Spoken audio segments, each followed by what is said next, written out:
Hello मित्रों, जय श्री राम, राधे राधे। तो मित्रों, आज हम आपको एक बहुत ही ज्ञानवर्धक प्रसंग लेकर आए हैं, जिसमें हम आपको बताएंगे चार पंडित। जी हाँ दोस्तों, चार मूर्ख पंडित जो काशी पढ़कर विद्या का ज्ञान कर करके और अपने गांव की तरफ आ रहे हैं। तो क्या हुआ रास्ते में? तो मित्रों, अभी तक आपने हमारा चैनल सब्सक्राइब नहीं किया है तो कृपया हमारे चैनल को सब्सक्राइब कर लें और वीडियो के अंत तक हमारे साथ बने रहें। तो मित्रों, एक स्थान पर चार ब्राह्मण रहते थे। चारों विद्या आभास के लिए यानी विद्या सीखने के लिए कन्या कुंज गए थे। तो मित्रों, चारों पंडित 12 वर्ष तक विद्या पढ़ने के बाद वे संपूर्ण शास्त्रों में परंपरागत विद्वान हो गए, परंतु व्यवहार और बुद्धि से चारों खाली थे। विद्या का ज्ञान करने के बाद चारों स्वदेश लौटने की तैयारी कर पड़े।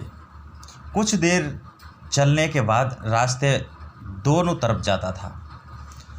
तो मित्रों, चारों पंडितों को ये समझ में नहीं आता कि हमको कौन से मार्ग पर चलना चाहिए। तो चारों पंडित वहीं पर बैठ जाते हैं। उसी समय वहाँ से एक मृतक वैश्य बालक की अर्थी निकली। अर्थी के साथ बहुत से महाजन भी थे। महाजन नाम से उनमें से एक पंडित को कुछ याद आया और उसने पुस्तक के पन्ने पलटकर देखा तो लिखा था, महाजनो येन गत से पंथा। तो अर्थात जिस मार्ग से महाजन जाएं वही मार्ग है। पुस्तक में ये लिखा था। ब्रह्म वाक्य मानने वाले चारों पंडित महाजनों के पीछे पीछे शमशान भूमि में पहुंच गए। थोड़ी दूर पर शमशान में उन्होंने एक गधे को खड़ा हुआ देखा। गधा को देखते ही चारों पंडितों ने शास्त्र की बात याद आ गई और उन्होंने अपने जो उनके पास पोथी थी उसके पन्ने खोलकर देखे तो उससे पोथी में लिखा था, राज द्वारे शमशाने चय यष्टंती से बंधव। अर्थात राज द्वारे और शमशान में जो खड़ा हो वह भाई होता है। फिर तो मित्रों क्या था, चारों पंडितों ने उस शमशान में खड़े गधे को भाई बना लिया।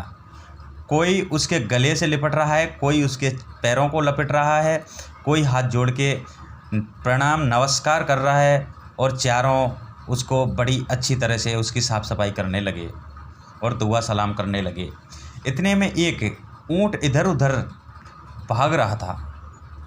उसे देखकर सब विचार में फिर पड़ गए कि यह कौन है।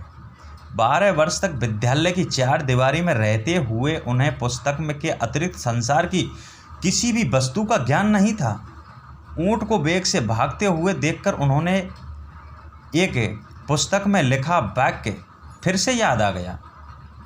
तो मित्रों, पंडितों ने फिर पुस्तक को खोलकर देखा तो उसमें लिखा था, धर्मस्य त्वरिता गति। अर्थात धर्म की गति में बड़ा वेग होता है। उन्हें निश्चय हो गया कि वेग से जाने वाली यह वस्तु अवश्य धर्म है। उसी समय उनमें से एक को याद आया कि इष्ट धर्मेंड योजत है। अर्थात धर्म का संयोग इष्ट से करा दें तो उनकी समझ में इष्ट बांधव था। गधा और ऊँट यानी धर्म दोनों का संयोग कराना उन्हें शास्त्रोक्त मान लिया। बस खींच खांच करके उन्होंने ऊँट के गले में गधे को बांध दिया। तो मित्रों, वह गधा एक धोबी का था। उसे पता लगा तो वह भागा हुआ आया। उसने अपनी ओर आता देख चारों शास्त्र परंपरागत पंडित वहाँ से भाग खड़े हुए और भागने लगे। थोड़ी दूर पर एक नदी थी। नदी में पलाश का एक पत्ता तैरता हुआ आ रहा था। इसे देखते ही उनमें से एक को याद आया और उसने पुस्तक खोलकर देखी तो उस पुस्तक में लिखा था, अगमयस्ति यत्पतर तदन स्त्रामीयति। अर्थात जो पत्ता तैरता हुआ आएगा वही हमारा उद्धार करेगा। उद्धार की इच्छा से वह मूर्ख पंडित पत्ते पर लेट गया और पत्ता पानी में डूब गया। तो वह भी पंडित भी पानी में डूबने लगा। तो मित्रों, केवल उसकी शिक्षा पानी से बाहर रह गई। इसी तरह बहते बहते जब वह दूसरे मूर्ख पंडित के पास पहुंचा तो उसे एक और वाक्य याद आया और उसने भी पुस्तक खोलकर देखी।